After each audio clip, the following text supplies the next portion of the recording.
You wake up like any other unemployed caveman at 11 a.m. You check your inbox. It's your 50th rejection of the month. No biggie. But how about that final interview with Amazon? Can't wait to post about your offer. Or make a YouTube video if you're rejected. Wait, hear that?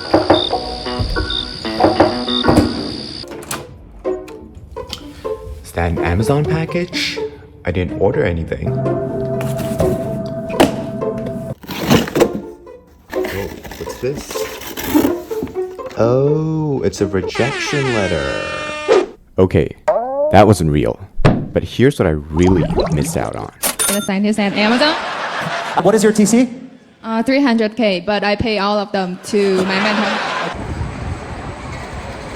I don't need mental health.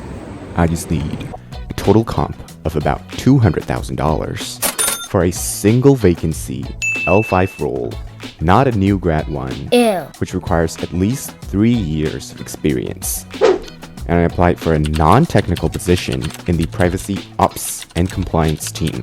And even if you're thinking of a different role than mine, don't click away just yet.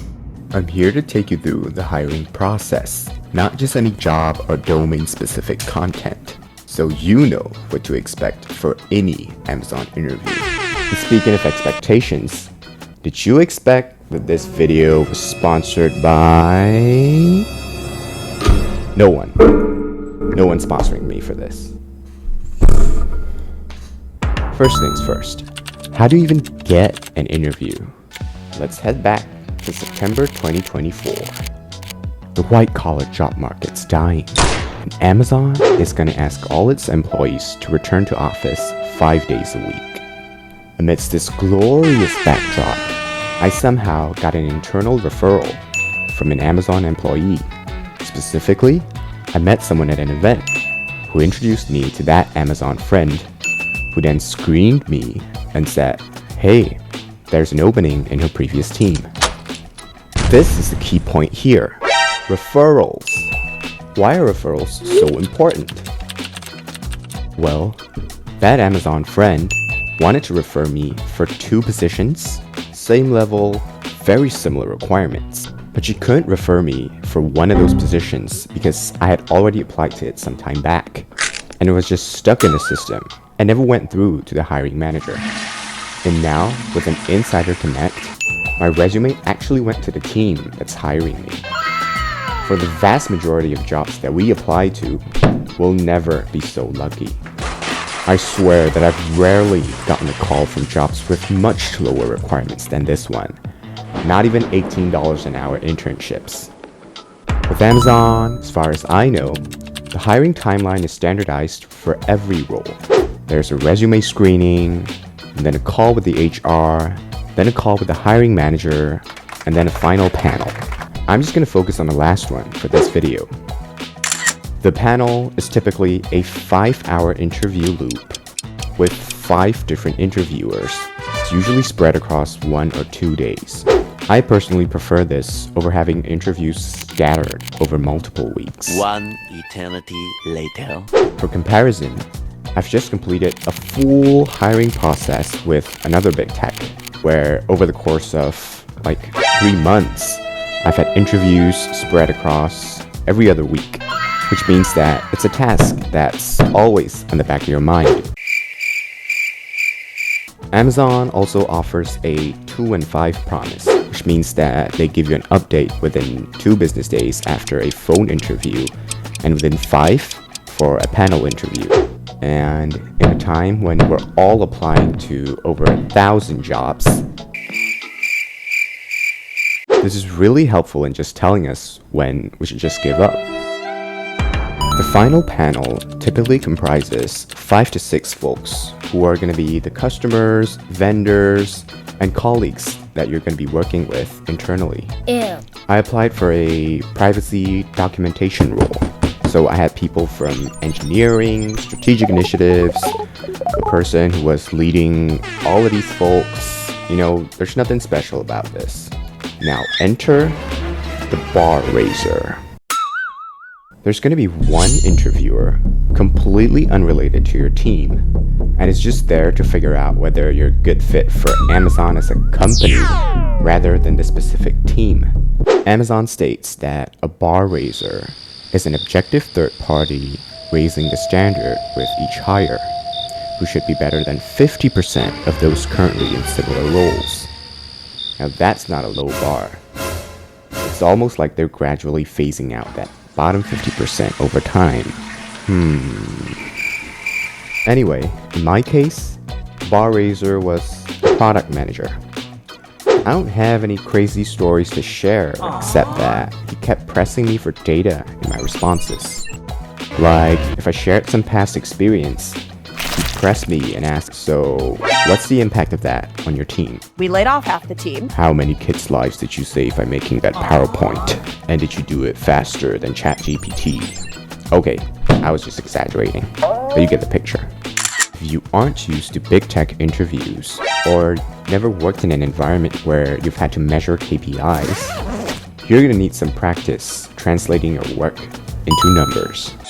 In hindsight, I spent quite a bit of time trying to do stuff like perfecting my self-introductions, figuring out why I wanted to work in Amazon, my strengths and weaknesses. What is your weakness as a man? These aren't important. They just distracted me mentally from what they really wanted to hear, which is leadership principles and the STAR framework. This is the most formidable part of the Amazon interview. It's a whole brand in itself. Ever heard of the leadership principles, or LPs? There's 14 of them, with thousands of YouTube tutorials and a whole official webpage dedicated to it. Customer obsession, bias for action, think big, and the list goes on. Here's what you do. Drill the LPs into your head. Indoctrinate yourself. Why? Well, an interviewer will say, so tell me about a time when you disagreed with someone in your previous projects. Right away, you gotta explicitly identify the LP, which is have backbone, disagree and commit, and cook up a story for the interviewer. And for each interviewer, this is gonna take up 50 to 80% of your interview time. And across 5 interviewers, you'll need to prepare at least 15 stories or more to be safe. And if you look through the LPs, you'll find that they overlap a lot. A story for learn and be curious could easily be used for invent and simplify, or insist on high standards, or think big. You have to make sure that your stories capture the nuances of each LP and are unique to each of them. And it's not a good idea to tell the same story to 2 interviewers, because I believe my panel regrouped at the end to exchange stories that I'd shared. Does this sound difficult to you? There's more. To add to the challenge, you must tell your story in the STAR format. Okay, seriously, it's an answering template that you must adhere to. I'm not making a full-blown tutorial on the STAR format here. But here's a quick illustration based off my favorite TV show character. This is Ice Bear. Ice Bear unemployed and needed cash. Ice Bear had to find a job or he'll be kicked out of Bear Cave. Save the cave! Ice Bear became the city vigilante. He tracked down criminals and helped the cops arrest them. Ice Bear took out a dozen guys in 10 minutes, 10 times faster than a human cop. He was paid $100 by the city police. Good job, Ice Bear. Notice what I did for R? Throwing in fancy numbers? Amazon is big on data, and the interviewers will expect you to measure your output for each STAR response. I think you can tell by now that, unlike with other companies, you must prepare for the Amazon interview simply because there's such a fixed way they expect you to perform. Unless, of course, you grew up talking to your friends and family in the STAR format, and then linking all of that to LPs. Well, maybe you should just replace Bezos instead. This is a quick one. Behavioral interviews aren't entirely behavioral. For context, The content of interview questions for technical roles in Amazon are different than non-technical roles. Technical roles have 30 minutes of LP or behavioral questions and another 30 of technical or coding questions. Non-technical roles like the one I applied for are booked for an entire session of behavioral or LP questions. So I expected the panel to be mainly backward-looking in that I'd just be talking about my past experiences without having to solve problems on the spot. However, about 3 out of 5 interviewers asked me domain-specific questions, giving me hypotheticals and expecting me to apply my legal knowledge to those cases. Can you sue your ex-girlfriend for emotional damages? You can sue for anything. So I had already done this prior to the loop when I had my hiring manager interview, and I wasn't expecting this again because I was told that it was going to be entirely behavioral, but apparently not. So, don't toss away your expert knowledge in the final loop just because you're applying for a non-technical role.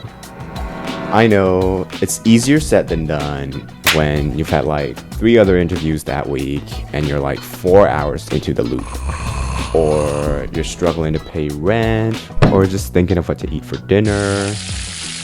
Final tip here, just use ChatGPT, please.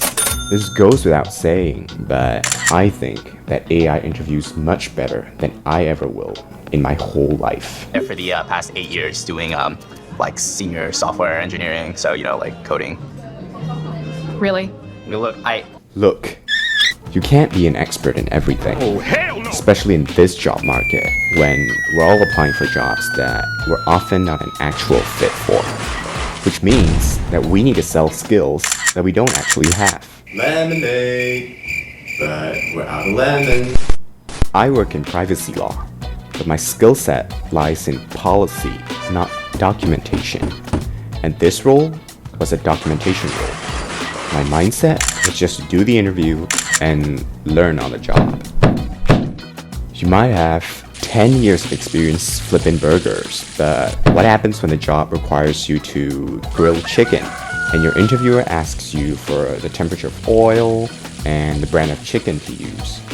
Ask ChatGPT.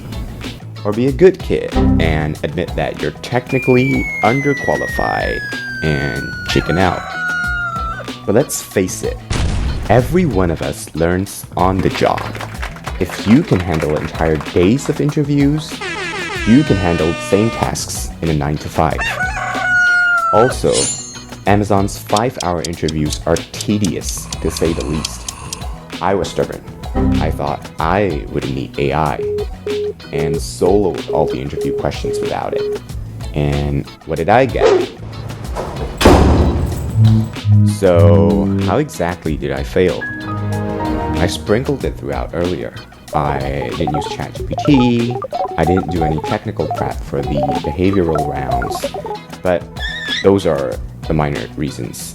But most importantly, I think I just wasn't a good fit because they were looking for a compliance and documentation person, and I was more of a policy person, and it probably showed through my stories. So at the end of it all, I just thought, they shouldn't have bothered to interview me just based off my resume. But now I'm like, hey, this turned out to be a great YouTube idea.